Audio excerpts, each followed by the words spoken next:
está viendo por nuestro canal digital y lo está escuchando, es profesor en Ciencias Políticas de la Universidad de Tennessee, en Estados Unidos. Es un amigo que conocimos el año pasado cuando vino a dar una charla a la Universidad Católica de Santiago del Estero y está haciendo un máster en Diplomacia y Seguridad Global. Gustavo, bueno, buenos días ahí. Creo que tenemos alguna diferencia horaria. Debe estar en su trabajo, que es una prestigiosa firma de abogados ahí en ese estado, en Estados Unidos. Y queríamos conversar con él sobre el tema Malvinas, porque él ayer me hizo un comentario muy importante que yo no lo tenía en cuenta, y es quién vive en Malvinas y por qué vive en Malvinas hoy. Justamente ayer que recordamos a las Islas Malvinas y nuestra soberanía nacional. Bueno, buenos días, Fernando. Buenos días a todos. Un gusto y muchas gracias por la invitación para poder conversar sobre algunos temas.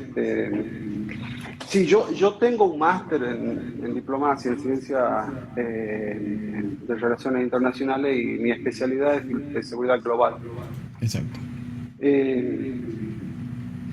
Respecto de Malvinas, Malvinas es una cuestión que para Argentina, los argentinos y como argentinos, nos llega muy profundamente, sobre todo nuestras emociones. Yo puedo dar una opinión más técnica, más referida a la ciencia política, sobre todo a las relaciones internacionales. Bien. Lo que vos querías saber era por qué. Bueno, medianamente es conocida la historia de la usurpación del territorio nacional, en este caso nuestras Islas Malvinas. Ha sido una isla que de verdad muy descuidada por el Reino Unido. Para ellos revestía un valor estratégico, geopolítico. El control es la llave del sur del Atlántico, viniendo desde oriente hacia occidente. Después de la guerra de Malvinas, o como sería la recuperación, como diríamos los argentinos, y en Europa en aquel momento cuando fue la guerra decían invasión. Cambió desde un objetivo geopolítico a también un objetivo económico con proyección al futuro. Y esto es interesante porque en mi tesis se refiere a la importancia a nivel global del Atlántico Sur desde el año 2025 al 2050. Y los nuevos, como diríamos, jugadores que tal vez van a disputar la influencia en esa zona. Como es sabido, China es un nuevo jugador en el escenario mundial económico y militar. Y Argentina juega un papel muy importante, o jugaría tal vez, porque cuando hablamos de relaciones internacionales y de situaciones políticas, nada está dicho, a pesar que hay especialidades de predicción o forecasting, pero nunca uno puede saber cómo se van a desarrollar los acontecimientos. Pero en mi punto de vista, yo creo que Argentina va a tener desde el 2025 un punto muy importante en cuestión de la economía y la geopolítica, ya sea por el cambio climático, porque puede haber más acceso al continente antártico por recursos minerales o cuestiones estratégicas de minerales y otros recursos naturales. Y la cuestión política. China es un actor actual que quiere jugar un rol global hacia el futuro, y Estados Unidos y Occidente, digamos, va a tratar de frenar eso.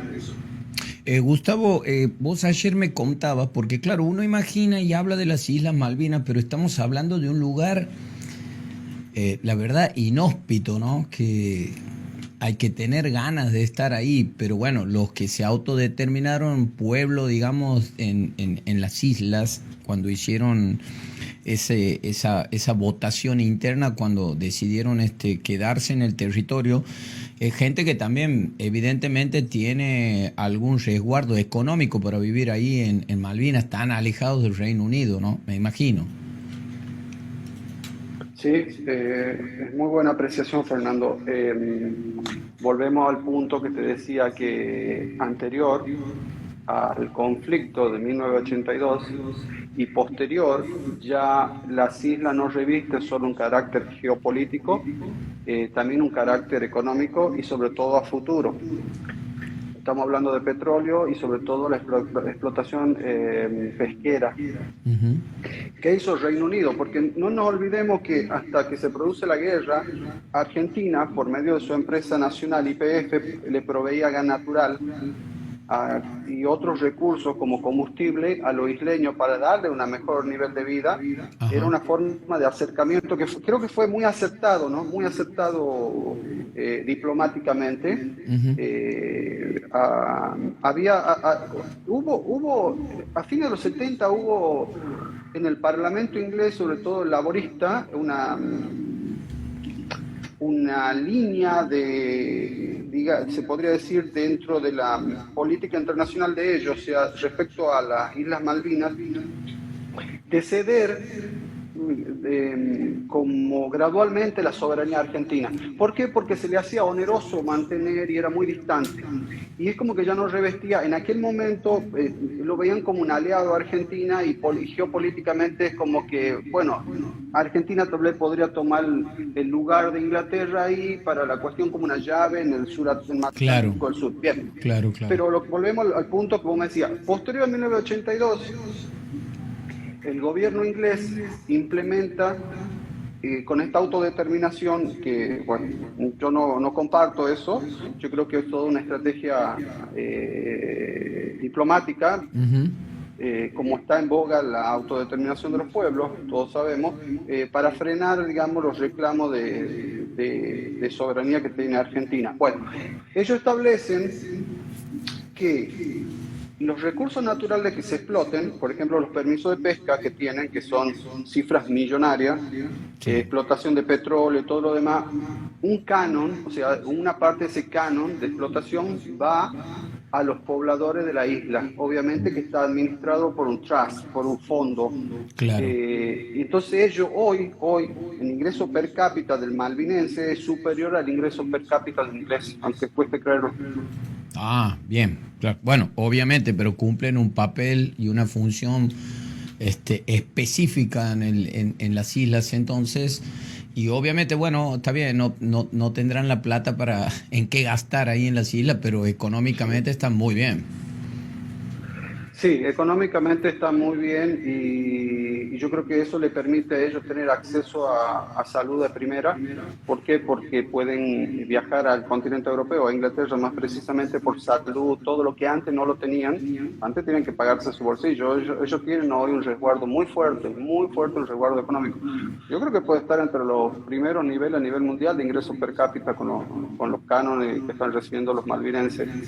Y la gente de Malvinas vive ahí porque yo creo que, bueno, ellos tienen generaciones viviendo ahí y, bueno, Ujú. están acostumbrados a esa vida rural. Claro, un lugar absolutamente remoto, inhóspito, con un clima que no es para nada benigno, pero como vos dices, tienen una misión y bueno, era un aspecto que vos sabes que yo muy pocas veces le escuché, digamos, en el problema de Malvinas y me llamó mucho la atención cuando vos me comentabas ayer, por eso quería tener un contacto con vos, que además estudias las situaciones geopolíticas y la verdad nos llamó mucho la atención. Espero que la gente haya escuchado. Estamos conversando con el doctor Gustavo Varela directamente desde Estados Unidos. Él es argentino, por supuesto, de aquí de la vecina provincia de Tucumán. Si no, Gustavo, de Tucumán, Sí, sí, ¿no? originario de Claro, Tucumán. originario de Tucumán, pero has vivido también en Santiago un par de años. ¿Conoces un poco de Santiago? Sí, y los quiero mucho, Santiago. Claro que sí. Una alegría saber. Con Gustavo, bueno, tuvimos un contacto el año pasado en la Universidad Católica, que fue invitado a dar una charla, que por cierto estuvo muy buena. Y ahora, bueno, tenemos esta posibilidad tecnológica de comunicarnos él desde allá, desde Estados Unidos, y nosotros aquí en Santiago. Gustavo, yo la verdad te agradezco muchísimo la atención. Sé que estás en medio de tu trabajo, que nos has dado una pausa, que estás trabajando a full allá, pero bueno, yo te agradezco muchísimo. No va a ser la primera vez que te molestemos, Gustavo, por este tema. No, por favor. Y por otros más, seguramente combinando porque sabemos que tienes mucho trabajo, pero te agradezco muchísimo. Ha sido un contacto excelente. Tecnológicamente ha salido de maravillas, te cuento, y después, bueno, te mandaré el link para que veas la nota Ah, bueno, y así lo nos compartís, hagas, y por nos favor. hagas Porque yo no me veo así. claro, por supuesto, y nos hagas tus críticas, por supuesto, que para eso también estamos abiertos. Te agradezco mucho, te mando un abrazo muy No, fuerte por y favor. hasta cualquier momento. Muchas gracias, Gustavo. Bueno, un saludo y saludo a toda tu audiencia. Y gracias por Gracias. la oportunidad. Gracias, Gustavo. Bueno, estuvimos conversando con el doctor Gustavo Varela. Él es profesor de Ciencias Políticas de la Universidad de Tennessee